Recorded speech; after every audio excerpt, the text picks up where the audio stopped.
মধ্যে ইয়ে দেওয়া যায় জানো, কি বলে এটাকে, ডালিয়া, এটাকে ডালিয়া, ডালিয়া, ডালিয়াও দেওয়া যায়। বকুল কাকা ডালিয়া হয়ে গেছে, বাড়ি দিই তো। খেতে যদি না পারে না দেবে, আপনার নামে দোষ দেবে তখন। না চালের গুঁড়ো দিয়েছে বলে এরকম হয়ে গেছে বলে।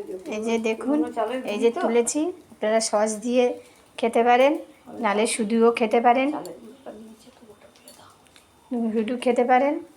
এই সস দিয়েছি, আপনাদের যদি ভালো লেগে থাকে আপনারা কমেন্ট করে জানাবেন কেমন লেগেছে আমার ভিডিওটা কেমন লাগছে আপনি কমেন্ট করে জানাবেন, লাইক দেবেন, কমেন্টে জানাবেন কেমন লাগলো।